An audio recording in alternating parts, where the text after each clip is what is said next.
You're listening to Permission to Shine, the podcast. Stories of overcoming obstacles and finding self-empowerment with Sharice Bisram, Inner Power Activation Leader. The Oxford Dictionary describes permission as the action of officially allowing someone to do a particular thing, consent, authorization. What if you were that someone and you gave yourself the permission to be everything you wanted to be and more? No more playing small and accepting less than.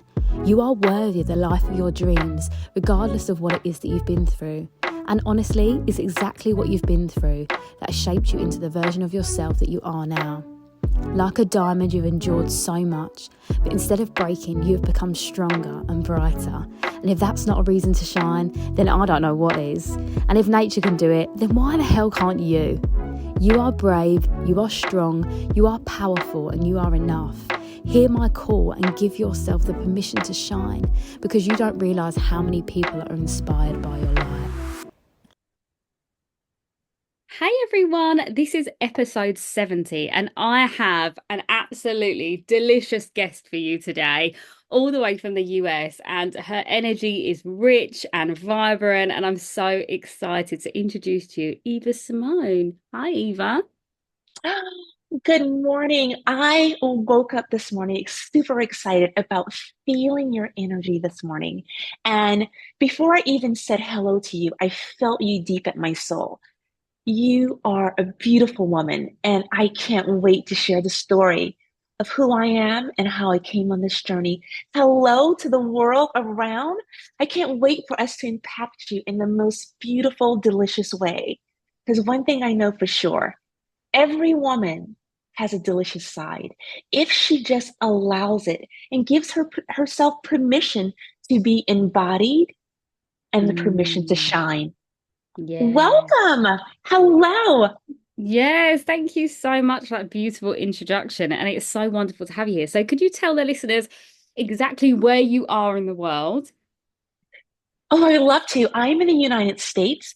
Currently, I'm in North Carolina. North Carolina right now is a green space. It's starting to get a little bit cold, but North Carolina is beautiful for my soul right now. It's beautiful for my soul's evolution. No, I I'm love loving it that. here. No, I love that so much. And I really feel since I've embarked on my healing journey, obviously developed so much in that space, that I'm so much more drawn to nature. So the green spaces that you're speaking about, I don't know if you've probably heard of Glastonbury, but I went there in the summer and it is just green all round. It's actually the heart chakra of the earth. So there I had some beautiful awakenings around all of this real divine feminine energy, which I feel like you're exuding at the moment, which is so lovely to be around. But please tell us about your journey into finding this space, because I know for sure that as women, it's kind of almost tapped out of us as we get older, that we can't be in this energy. So there must be a shift in your story that allowed you to become this version of yourself. So please, the floor is yours. Divulge into your story with us. Oh, I love this. I love this. Well, my story, I'll go back to when I was a little girl. At the core of me, I am a feminine woman. But somehow along the way, that was taken from me. The world, work, the energy of getting it done. When money is in the wrong place, we women can go on this journey of just hustling. And I had no idea that I had to understand. I needed to understand that that part of me that I was pushing further down into the dirt, back into Mother Earth, is the part that was so true to me. That masculine side of me was not my truth. It was actually hurting me. It was hurting my body. It was hurting my soul. It was hurting my heart. It was hurting my relationships. It was hurting everything that was dear to me. And I was like, oh no, something has to give here. One time I was in New York. I did a lot of work in New York City, and I was walking, and I think it was on Broadway, and I was walking, and there was this woman. She was walking through the crowd, and it was almost like the crowd parted for her. I was like, who is that? And whoever that is, I want that. I was like, I don't have that. I don't have whatever it is, this energy around her. I could just feel her. I wanted to follow her around and find out, what do you have that I don't have? And why are people like moving out of the way for you from you? And I just stopped and almost held my breath to pay attention to her. And what I realized was I had it too. I just didn't know how to tap into it. It wasn't until I had a big aha.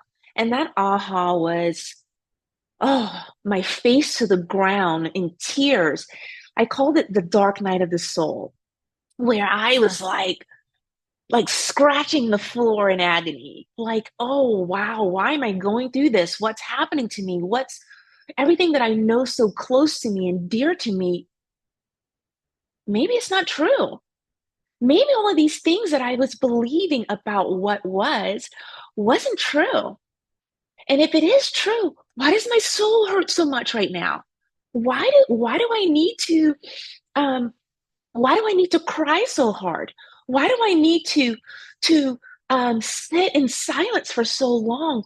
Why am I looking at everybody in a whole different way? What the fuck is happening to me right now?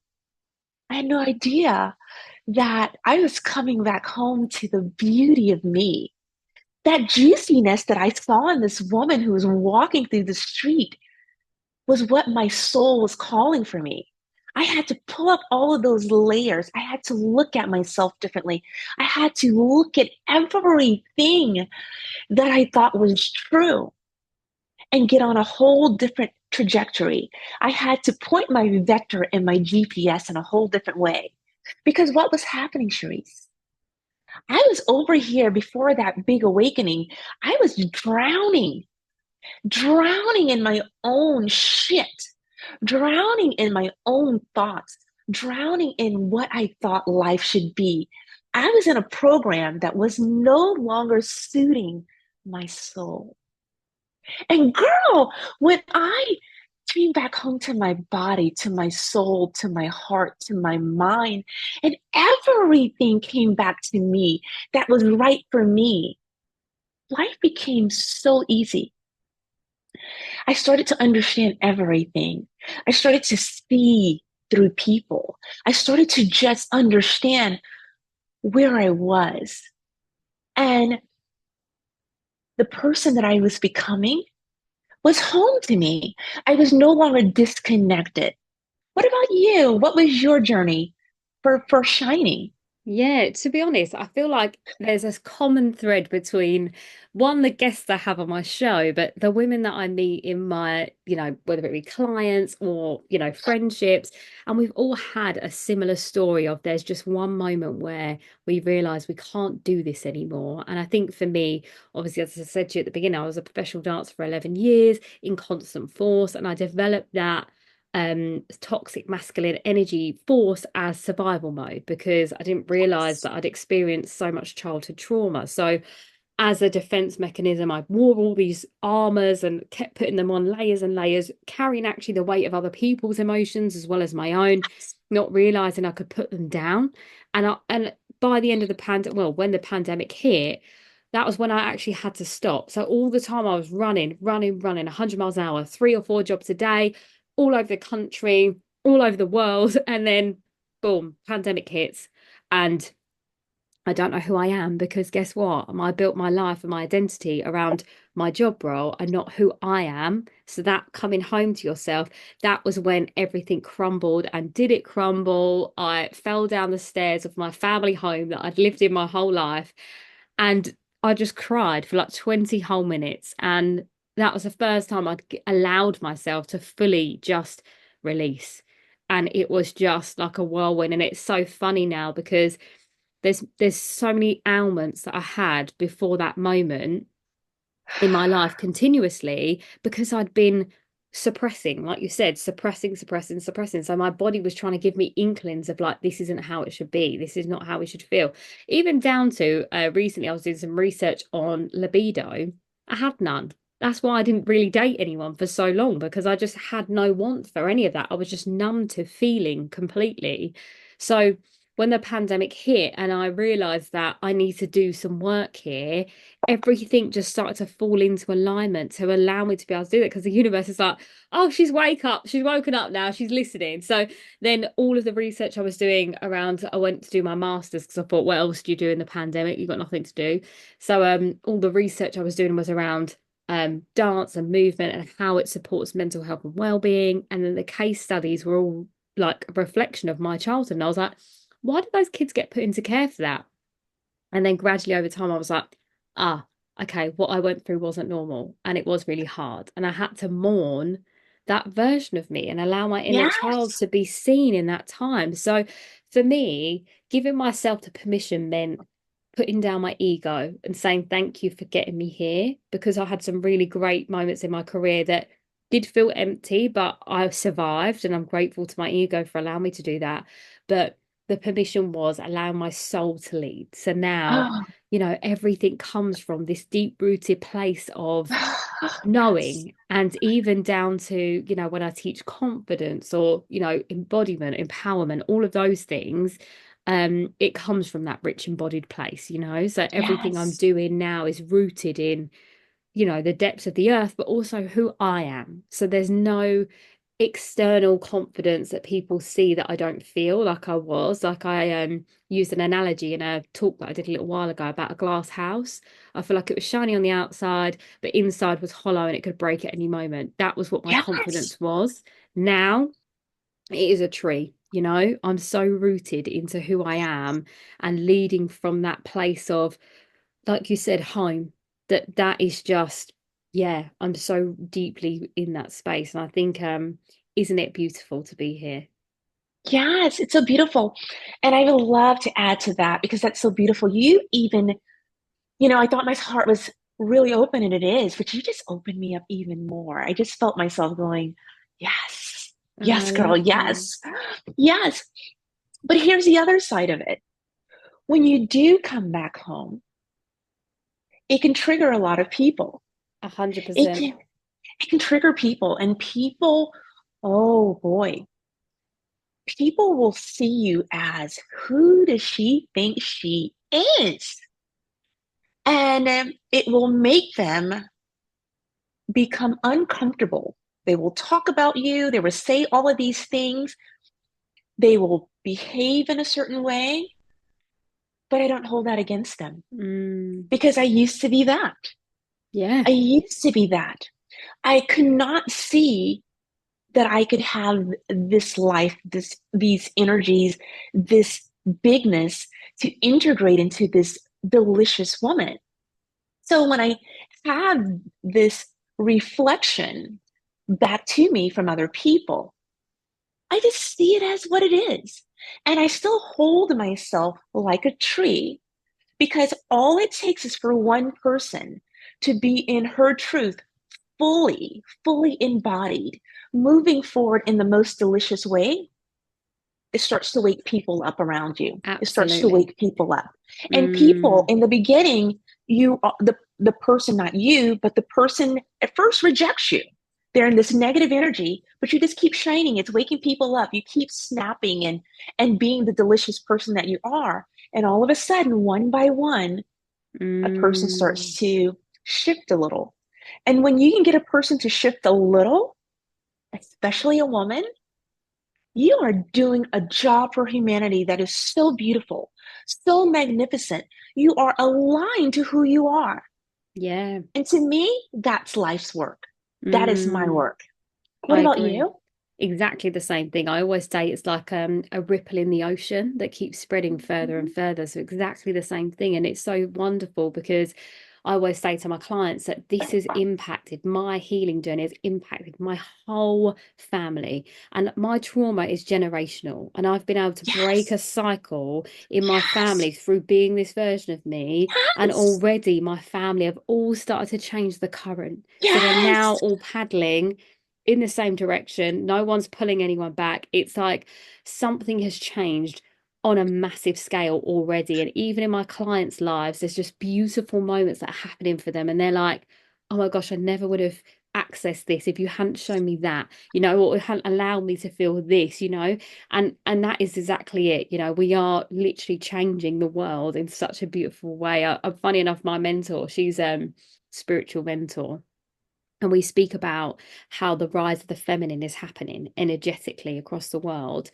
and we're coming into 5D consciousness and all these wonderful things. But female entrepreneurs are going to be the leaders of this movement. And that's why our work is so important. But for anyone listening, like I talk about female leadership, and female leadership is just being the leader of your own life, right? It's just taking Yes. your life and saying, I'm not doing that anymore because it doesn't work. So really and Yes. truly for you, what was that? I know you've gave me the overview of the permission to shine moment, but what was that one thought in your head that was like that? I give myself permission now to be fully in that. Well, I was like, my body doesn't feel good any other way. It Mm, doesn't, it feels like I'm living someone else's life. I am yes. living a lie. I'm not speaking a truth that feels good to my heart and my soul. Why Mm, do I feel weird when I need to say something, but I don't? Why do I feel weird if I am in a situation that does not align to me? So I started to connect with that feeling. And I would ask myself, if this feels weird, what doesn't? And if mm, there is a thing that doesn't feel weird, that is right for me, because all of it is data, right? It's data. The problem that I had in the past is that my intuition was wounded. I didn't mm, have the ability to really trust that what was being told to me within my body was a truth. Now, here's the other part of that. Our body is talking to us most of the time, but we have to distinguish between what's a truth from a higher level of consciousness and what's a hidden program from a lower level of consciousness. mm. So we have to be able to recognize what is true. And I think you only can get there when you really step out and then step in. Yeah. Yes. And it wasn't until I stepped out of the program and stepped into my soul, to what my soul was saying. And girl, when I did that, ooh, the world starts to part for me. The Mm. world starts to part for me. And that I wish for every woman.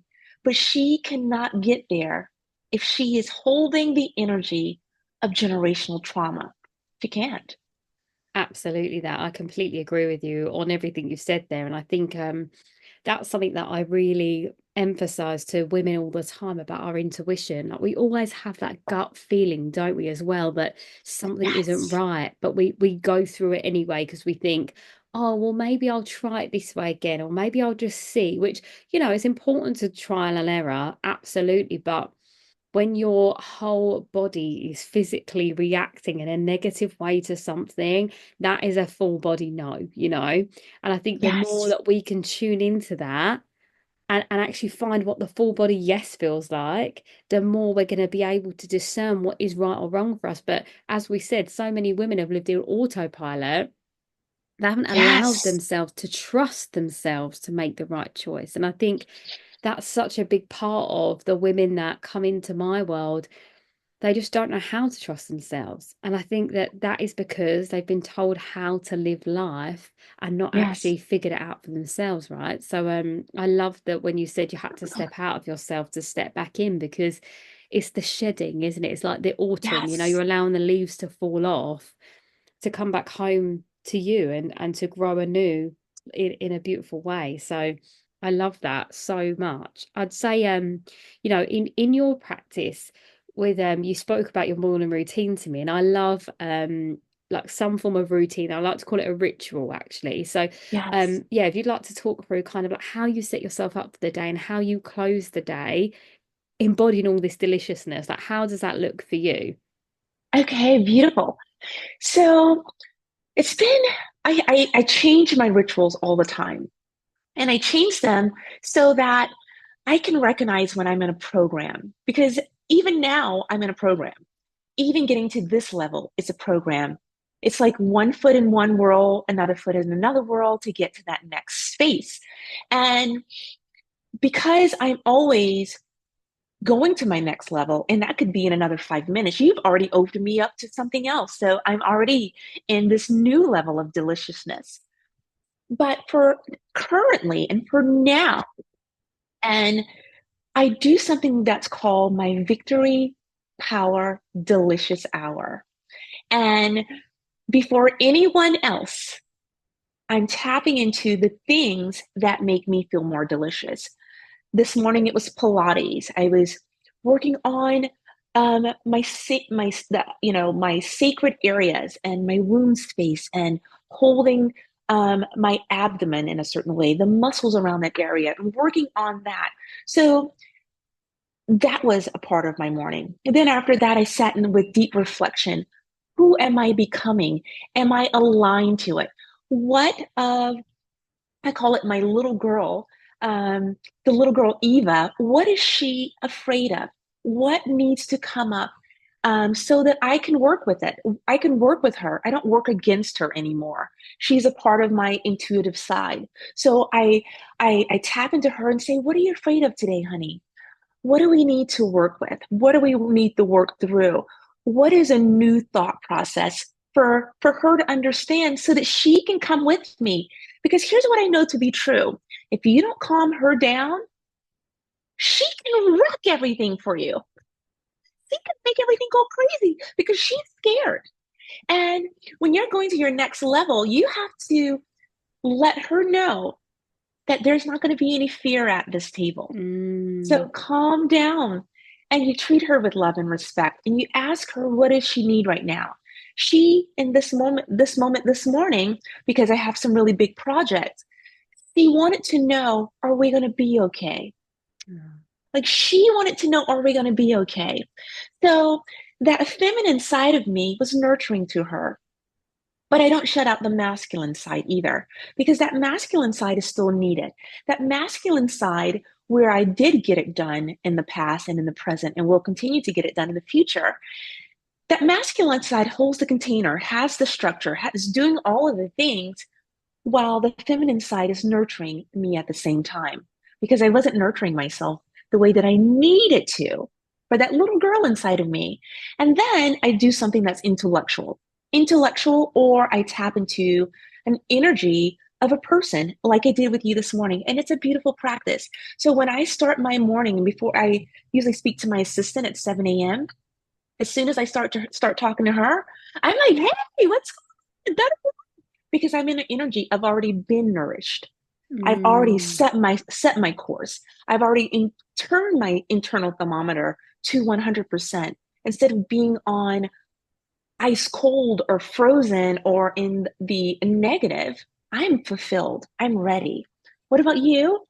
Yes, I love that so much. And I think you hit a really important nail on the head there that I talk about a lot. And the inner child piece is so important. And I think that, I like to use the analogy of how a 2-year-old tantrums in the supermarket and she's like banging on the floor and she's screaming. That's like what your inner child has been doing for ages to just see her, right? And I Like, think look at that, me, look at me. yeah, that's it. And like pulling you down and making you aware, like, and a lot of the time we're leading from that wounded inner child space. So sometimes when we're overindulging, that's our inner child saying to us, well, we didn't get to have all these sweets when we were younger. So let's eat all the sweets now and give ourselves a bellyache as an adult, because that's what happens, right? So it's It's so such an true. It's so important true. thing. But I love that you're doing that every day, before you start your day as well. But I think a lot of the women that I come into my world, they don't even know how to do that. So I think it's lovely that you found a way to be able to build a relationship with your inner child, to be able to speak to her every day. I think that's such a lovely thing. And especially, like you said, with a masculine energy combination, that's such a nice, like, yin and yang space, isn't it? So then, like you Yes. said, you're moving forward from a balanced energy, which is so lovely. I mean, I definitely don't get up as early as you do, but that's because I listen to my body and know that that doesn't work for me. And I feel like I'm Right. a night owl, so I feel like I can stay up later but equally still have my rituals that I do. So Yes. first thing in the morning, I meditate straight away. So I connect all of my chakras down into the earth and up and just realign myself so I'm ready and energetically prepared. And then I just journal in the morning. So whatever comes up for me that I need to address. So it Yes. can be my inner child, it can be thoughts of the day, even dreams. I just allow all of that to offload. So then I'm moving through my day without being clogged up. I like to say it's like, Yes. you know, internet browser being so busy because you've got so many tabs open, it's clearing all of that out. So I go into the day with just a completely clean slate. And then I do a little Yes. bit of movement. So whether that's normally, actually, to be honest, I do like a couple of sun salutations from yoga. That kind of gets me moving. Yes. Do some somatic shakeouts and releases. And then Yes. yeah, I just kind of crystal up. So I wear my crystal jewelry and just set my intentions with that for the day. And that's kind of how I get going. So my morning is shorter, but I like to have slow mornings. So I like to allow enough time to ease in. I think today I was a little bit more faster pace, as in like I had my morning routine and then I had to dive straight into meetings, which was fine because again, I set myself up. So I'm moving from a space of feeling whole before I begin. But I Yes. am in my cycle at the moment as well. So I like to honor the fact that I'm in that space and I have to move differently that way. So I have to give myself more rest, you know, more nurture with teas and water and all of the things. And then my evening routine looks similar, but I add more in. So I have more somatic exercises that I do to release again stored trauma that's been in my body for 30 something years, you know. Yes. And all of that. So yeah, I very much base my life around ritual because I think that, like you said, that's that nurture piece. And it's also that reconnection to all the parts of me. Because I think that when we are just existing, we are moving from hollow energy. Whereas Yes. for me, everything I do now is about holistic. So I want to feel whole. So all the parts of me are coming with me through every stage. And obviously the parts that don't need to come anymore are the wounded spaces or, you know, Yes. the old storylines. I'm able to shed those each day because I've tapped into what feels right and what doesn't need to be part of the story, like you said about the programming. I feel like there's a lot of old programming that you have to keep like tuning into, don't you? Like almost like the dial on a Yes. radio. It's like, oh, does that feel right now to keep feeling that way? And I think that's the beauty of self-awareness, isn't it? Is that you're able to Yes. say, okay, that story served that purpose for that process in time. It doesn't anymore, and it's okay to let it go. But again, that in itself is a journey, right? And we have to be kind to ourselves with that. But I think the first stage of that is absolutely the self-awareness piece. So yeah, for Yes. sure. Oh, it's so true. And it's so beautiful to hear your routine. And because some people are morning people, some people are midday people, some people are night people. And you have to honor yourself and your cycle and your circadian rhythm and what works for you because there's no way possible that I could stay up at night and do certain things. I would be sleeping on the job and doing all these things. So know thyself. And when you know Mm, thyself, that's so beautiful. But for the programming, the programs from that space of when you were a child with your parents, and I was talking to my son the other day about the first people that you learn from are your parents or your mom, your dad, or whomever you're living with. The next line of not the sex, the next line of people would be people at your school, though your friends, your teachers, that environment. If you're in religions, your church, all of those things are making you who you are over the mm, years. And then one day you realize, I don't like what I was taught. I don't want to do that. No, I have opinions of my own, but I don't know my opinions because I've been listening to other people for so long. I don't know who I am.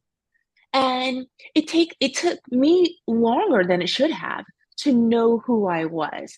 It's almost as if I took the long way back home to myself. And these spaces that we are creating as female entrepreneurs, spiritual entrepreneurs, we are helping individuals come back to themselves much quicker. mm, And to me, that is so beautiful because it allows us to have that open conversation, not be judgmental about our journey, to say what it feels like to be us, how it feels to be free, that sovereignty of knowing what we like. Sometimes you need to go on a 21-day fast of everybody's opinions and just Mm. listen to yourself and see what you want. You may not want to have chocolate milk today. You might want to have strawberry milk. You might want to have cheese on your omelet instead of, I don't know, spinach. But you've been eating spinach on it for so long, you don't even know anything else. So taking that time to recognize when you're overpowered by other people's energies and opinions and decisions, and recognize who you are. And that's what I do with Embodiment is Everything. It is a space where I really feel that when I'm in my truth and that power comes through me, and I'm getting people to be aware of themselves, it's a light bulb that goes on. It's that powerhouse embodiment of, oh, why am I doing that? Why am I behaving that way? That's usually what I get from people. Mm. Yeah, I, why? I've been doing that for 20 years, but I don't know why. There's a funny joke that was told to me one time that there was a grandmother who was cooking for the holidays a pot roast, a I piece of know this beef. one. It's really Do good. you know this one? Yeah, say And it. yeah, and she was cutting it in half and she was putting it in the oven, and two pieces were in two different containers. I'm not sure if this is the same story. And the other children or the grandchildren or whomever was asking, Mima, why are you putting two pot roasts? Why are you cutting it in half? She was like, well, it was too big to go into the oven, and I wanted to make sure that it was able to cook a certain way. And here's another family with the state of the art ovens that's huge and large, and they're still cutting it in half. Nobody ever asked a question of why we do what we do. And as a little girl, I was big on questions, and questions always got me in trouble because I was told that kids should be seen and not heard.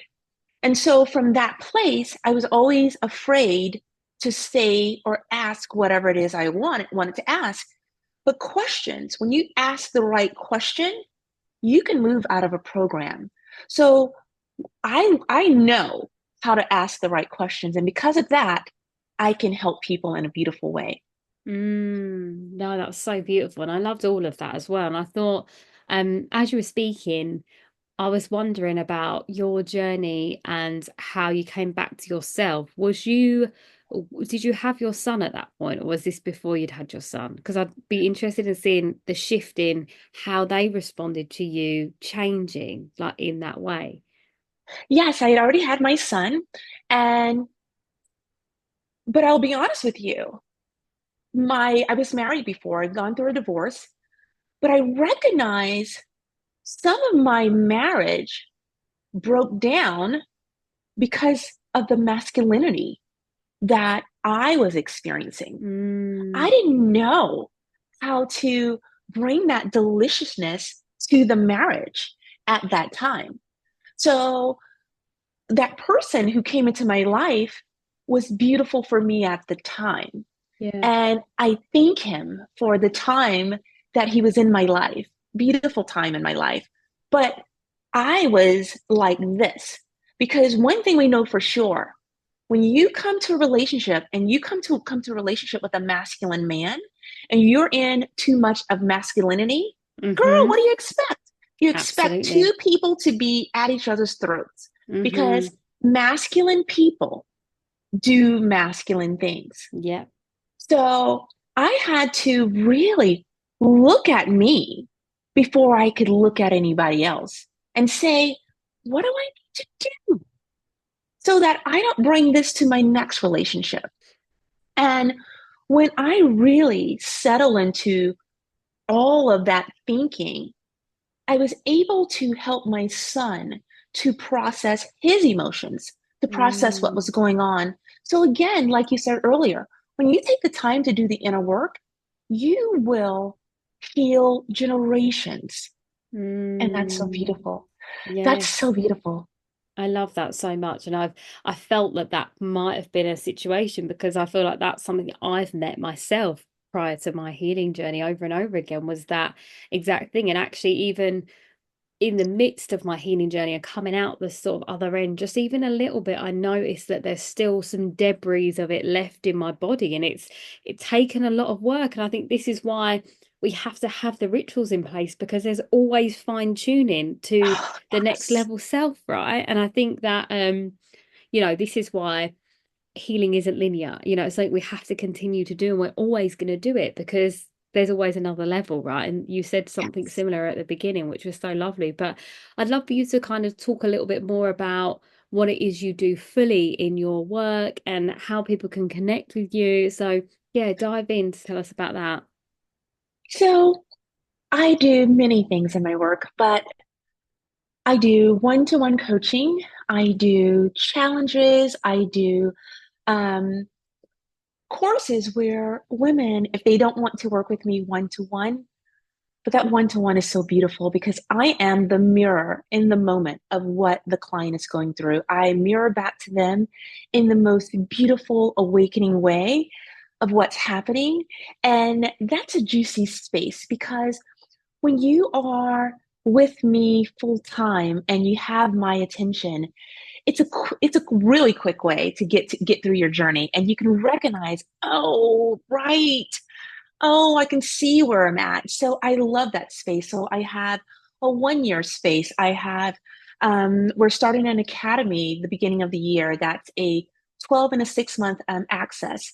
I also do masterminds where I meet with powerful women like yourself, and we talk real. It could be an intimate group of 6 to 10 people, and we talk deeply, and it's a sacred space, and we move through lots of things through each other, and that's beautiful. I have a challenge that's starting tomorrow where it's called the Rich Girl Money Magnet, and we're talking about how abundance is one thing, money is a part of abundance, and all of these things, and how being in this broke down mentality is what stops us from having a rich, delicious life.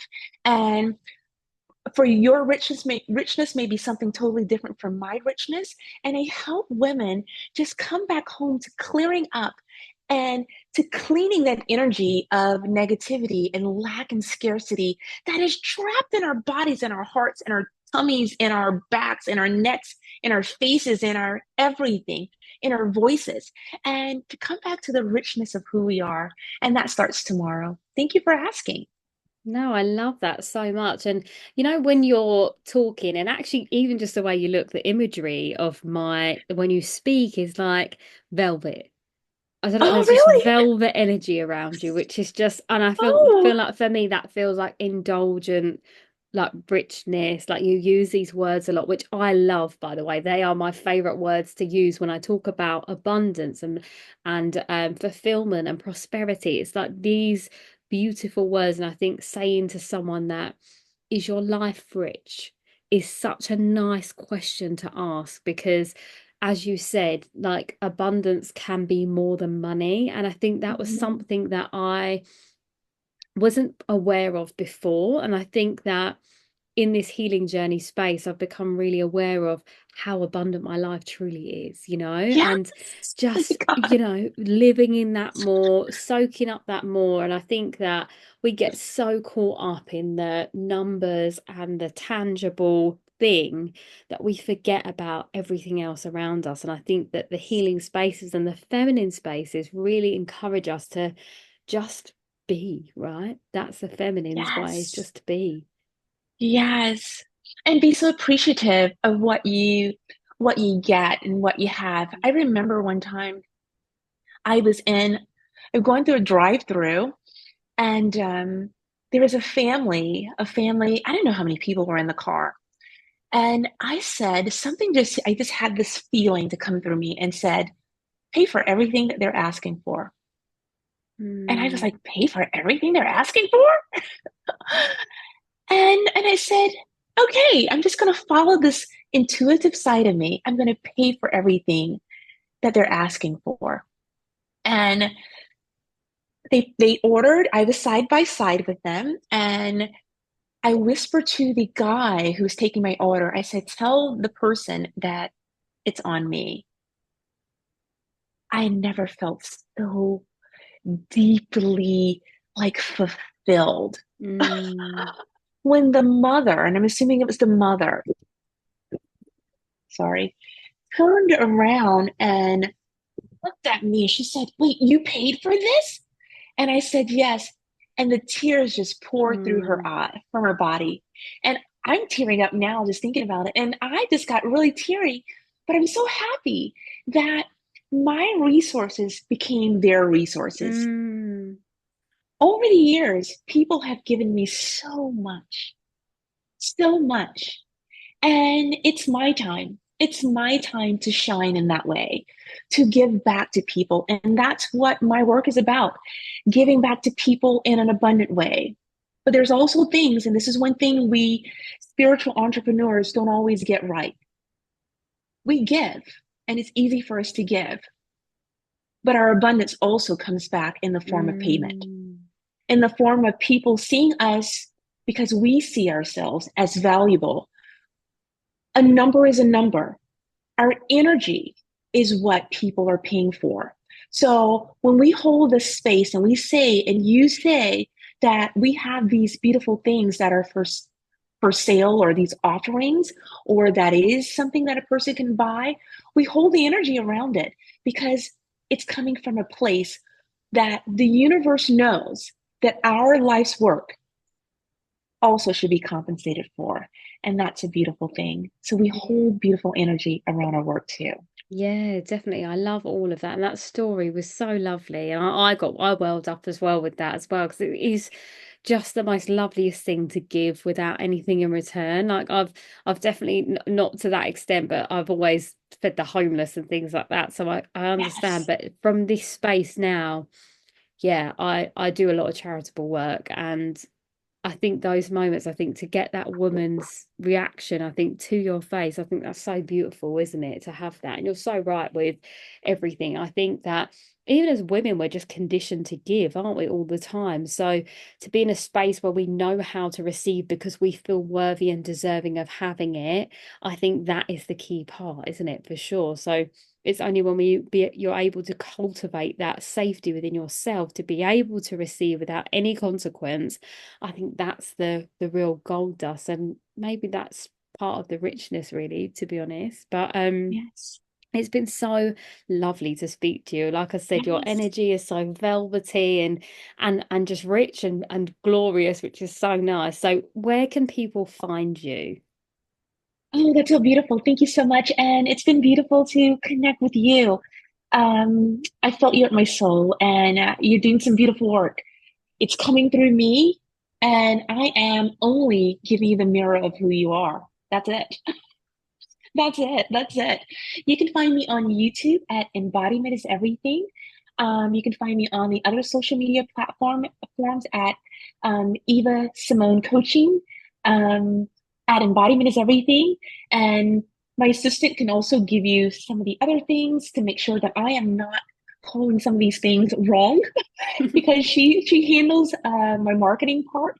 But I am Eva Simone with Embodiment is Everything. This has been a pleasure. You can find me at embodimenteseverything.com for some of the other beautiful things that we're doing.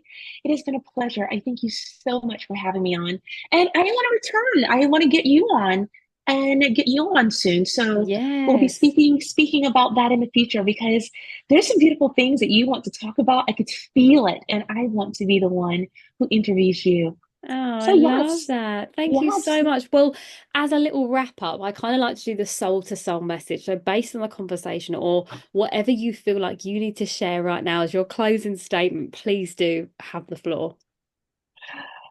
The one thing that I was feeling as we were both talking is just open up even more. It's okay. It's Mm. okay to be a woman. It's okay to do the work that I'm put on the planet to do. It's okay to step in more in the deliciousness of being a woman because one healed woman can heal a community. One Mm. healed woman can heal a state. One healed woman can do her part in healing the world. And to me, I'm all about that. I step into it. I take the job Gorgeous. proudly. Yes, I love that. Me too. Yes. Oh, thank you Yes. so much. Yes. Well, thank you for having me on, and I look forward to talking to you soon.